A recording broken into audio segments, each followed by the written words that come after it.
Bueno, soy ingeniera en biotecnología, me gradué en el 2005. Desde entonces he sido emprendedora y empresaria y tengo dos empresas.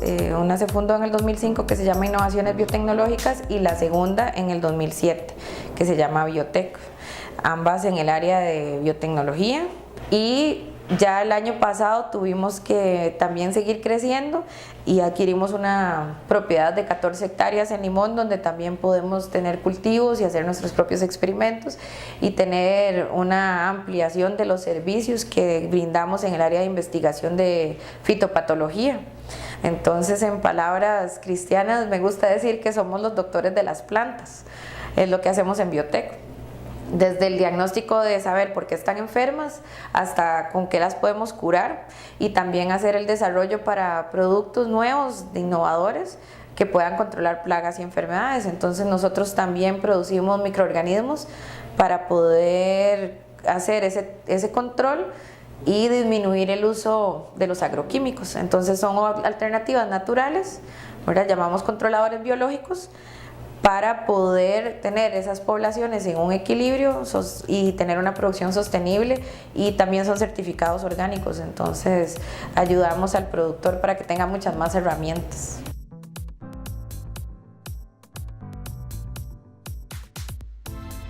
Esa pregunta es muy interesante porque más bien yo le comento a las personas que para mí ha sido una gran ventaja ser científica o biotecnólogo antes que pensar en ser empresaria o tener formación de ese tipo, porque es mucho más fácil para mí entender todo el proceso y poder entonces implementar todas las herramientas de gerencia y todas las competencias que uno necesita para poder ser un buen administrador en la empresa. Pero cuando uno conoce totalmente la actividad, es mucho más enriquecedor el aporte que uno puede tener. Además de que también yo le digo a la gente, si yo no hubiese tenido la trayectoria de haber empezado de cero, ¿verdad? O sea, que me ha tocado desde facturar, cobrar, ser mensajera, sentarme en el laboratorio, trabajar en el microscopio, hacer los informes, traducir, atender, todo en la empresa. Entonces uno también valora mucho el trabajo de los demás, y también es mucho más fácil saber qué es lo que yo necesito que ellos aprendan a hacer o puedan hacer y desempeñarse mejor. Entonces el haber pasado realmente por todos los roles de la empresa, ¿verdad? Empezar 2 personas que éramos los que podíamos laborar, ahora que somos un staff más grande, entonces le da a uno mucho más facilidad para poder hacer planificación, para poder entender también a los compañeros y poder definir la estrategia de la empresa. Yo siento que si uno, por ejemplo, va a producir piña, pero no saben ni que las piñas cómo crecen, es mucho más complicado que si realmente uno sabe cómo crecen y yo quiero hacer de eso mi negocio. Entonces yo lo veo que más bien los que estamos en el área de ciencia tenemos muchísimas buenas cosas que podemos llevar a negocios, y eso es lo que siento que tal vez no dan el paso y se quedan en la investigación y no lo traducen a un beneficio, ¿verdad? No es tanto personal que es de ser empresario, sino un beneficio también a la sociedad, que a veces nos quedamos haciendo investigación pero no lo llevamos a que esté a la mano de la gente. Entonces ese es como el vínculo que tenemos que tener. Por eso es que es muy enriquecedor la conjugación de las cosas.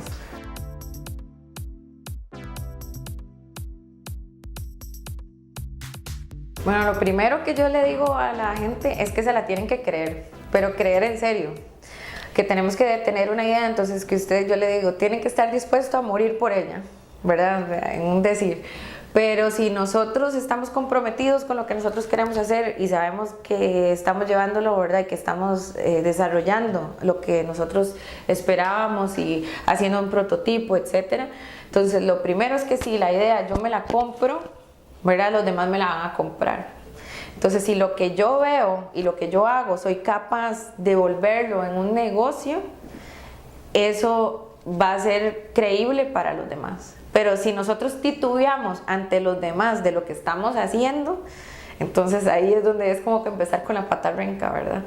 Entonces ese es el primer consejo, que nosotros tenemos que estar dispuestos a hacer todos los sacrificios que se requieran para llevar eso a buen puerto. Entonces desde tiempo, ¿verdad? Dedicación, recursos, etcétera, prioridades, es que definamos, pero sobre todo que se la crean.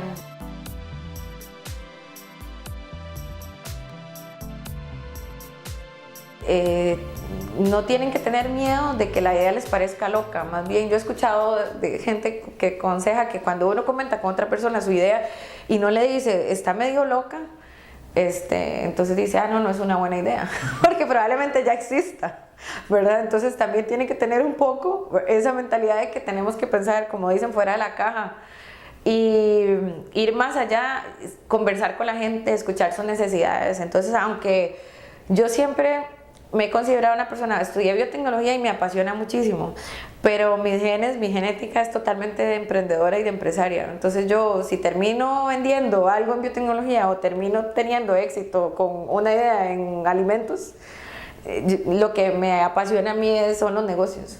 Entonces hay que identificar muy bien cuáles son las pasiones que nos mueven. Pero a estas personas que están pensando, empiecen por definir sus prioridades. Entonces cuando uno piensa en que qué bonito ser su propio jefe, pero bueno, eso tampoco es color de rosa, ¿verdad? Tiene sus sacrificios, tenemos que estar conscientes de que es un trabajo que es 24/7, nunca para, o sea, que estemos de vacaciones siempre cuando es un negocio. La idea es que uno pueda crecer y tener su gente y su staff para que le apoye, pero siempre es una responsabilidad distinta a tener un horario que yo cumplo de 8 a 4 y me voy y me desconecto, ¿verdad?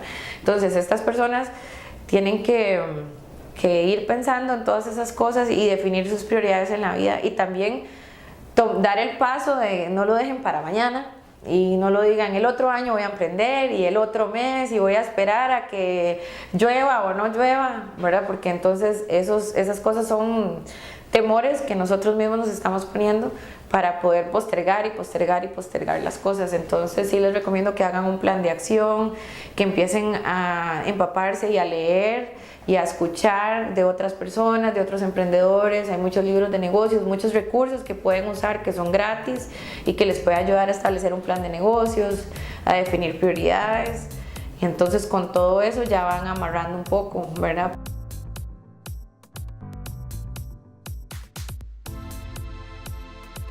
Hay 3 cosas que de hecho lo leí y creo que el autor tiene muchísima razón en que uno, para emprender, debe estar claro con esas 3 cosas en la vida, y no importa el orden que les pongas, porque también nos movemos todos por distintas motivaciones, pero entonces una de las cosas que hay que tener clara es cuánto dinero espero yo ganar. Okay, porque digamos, ellos pueden pensar, bueno, mi salario desde el primer día, bueno, pero si no has generado un peso, si no tienes financiamiento, o sea, diferentes formas, o sea, como si uno empieza con un capital ángel que ya tienes recursos y puede entonces uno determinar un salario con base al mercado, ¿verdad? Y su experiencia que ya vale y su prototipo y etcétera, ya lo puede determinar. Pero entonces una de las cosas que tenemos que tener claras es qué espero, cuánto espero yo generar, ¿verdad? Y tener como ingresos.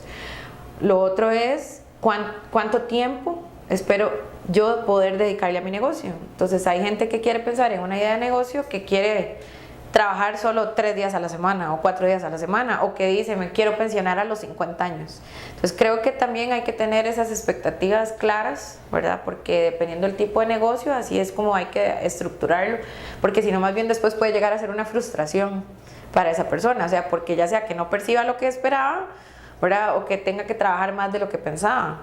Entonces eso. Y lo otro es la movilidad. Entonces, si queremos tener un negocio que sea solo en la región central del país, o que pensemos en que a mí me gusta viajar, entonces me gustaría tener un negocio que tenga que ver con exportaciones e importaciones, o me gusta por lo menos saber que puedo disponer de vacaciones en tal época del año, etcétera. Entonces ese tipo de cosas también hay que tenerlas en cuenta, porque dependiendo de mi negocio, o sea, si vamos a empezar con un restaurante, nosotros tenemos que estar claros que los mejores días son los días que todo el mundo quiere vacaciones, porque nadie quiere cocinar. Entonces tenés que estar disponible el 31 de diciembre, el 24 de diciembre, el 25, no hay feriados, son los mejores días para el negocio. Entonces tenemos que tener un poco claro ese esquema y respondernos esas preguntas antes de emprender, para no llevarnos, como dicen, un golpe, ¿verdad?, en el camino y decir, esto no es lo que yo esperaba para mi vida, porque entonces la idea no es tener una frustración, la idea es tener un ganar-ganar. Entonces esos consejos a mí me parece que son muy acertados, de las preguntas que deberíamos podernos responder.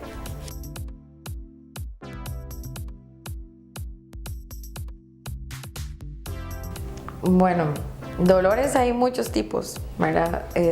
Pueden ser, creo que uno de los que más nos ha tocado vivir ha sido la parte de financiamiento, porque hemos tenido ideas y proyectos que no hemos podido emprender como tan rápido como hubiésemos querido, ¿verdad? Y con la ayuda y la solvencia necesaria, ¿verdad?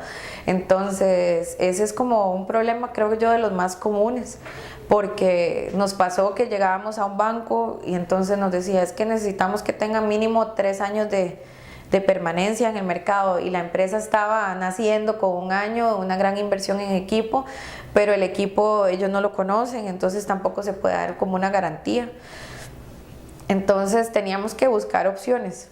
Yo creo que lo más importante es no cerrarnos a las opciones que existen, desde inversionistas, capital ángel, capital semilla, fondos, ¿verdad?, no reembolsables que pueden estar disponibles en los gobiernos, alianzas estratégicas. A veces queremos, como empresarios, poder desarrollar ¿verdad?, todo el proceso de producción hasta llegar a X término, ¿verdad? Pero nosotros también podemos buscar aliados, que tal vez nosotros somos muy buenos en esta parte del proceso y necesitamos un gran capital para hacer esta otra parte, pero si nosotros logramos encontrar un socio comercial que pueda hacer esa otra parte y que pueda invertir, entonces también es otra opción. Entonces esos son como una de las cosas que nosotros tal vez hemos sufrido y que hemos tenido la paciencia para solventar. Entonces hemos adquirido créditos con bancos públicos. Hemos tenido acceso, el año pasado que financiamos la compra de ese terreno, lo hicimos con banca de fondos del desarrollo, ¿verdad? Banca de desarrollo que tiene una tasa en nuestro país preferencial, ¿verdad?, para los emprendedores, que tenemos que cumplir ciertos requisitos, pero entonces son fondos que están disponibles, que casi nadie los conoce y que son totalmente a la mejor tasa del mercado.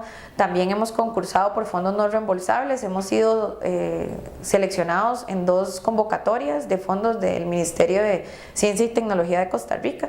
Entonces eso nos ha inyectado capital, siempre y cuando nosotros tenemos que dar una contrapartida del proyecto. Entonces, que tiene que ser una empresa muy seria y muy responsable, porque vas a manejar fondos del Estado, ¿verdad? Y uno tiene que presentar informes y cuentas claras, etcétera, pero eso también es posible. Entonces, tal vez no desesperarse, y es ocuparse, ¿verdad?, de las cosas que nos están poniendo cuesta arriba, ¿verdad? Y planificar cómo vamos a actuar, y tener siempre una estrategia clara de cuál es nuestro objetivo final y hacia dónde vamos, ¿verdad?, para que esos dolores que sabemos que muchos tenemos que pasar, ¿verdad?, lo que sea, es que nos ayuden a moldearnos.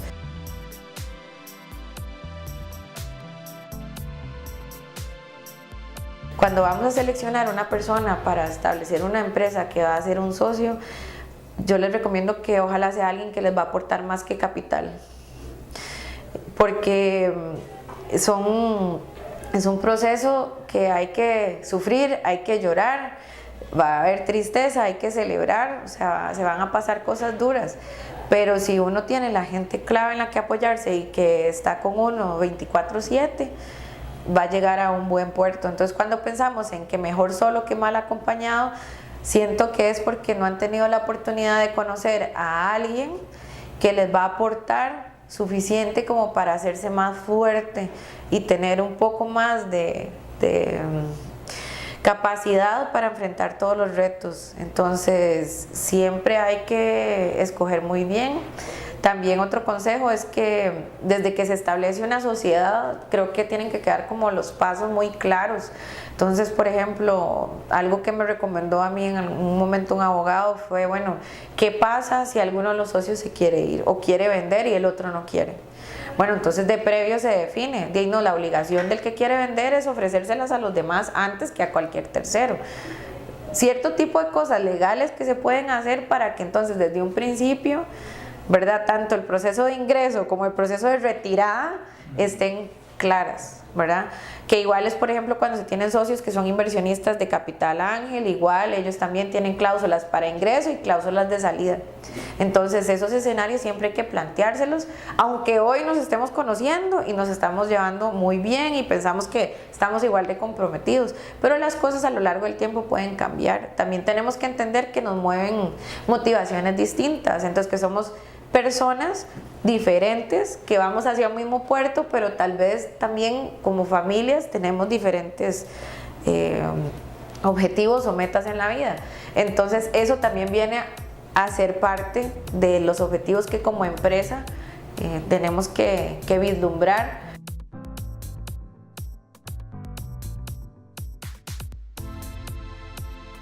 Mi mayor satisfacción en la empresa es generar empleo, de un empleo digno para la gente.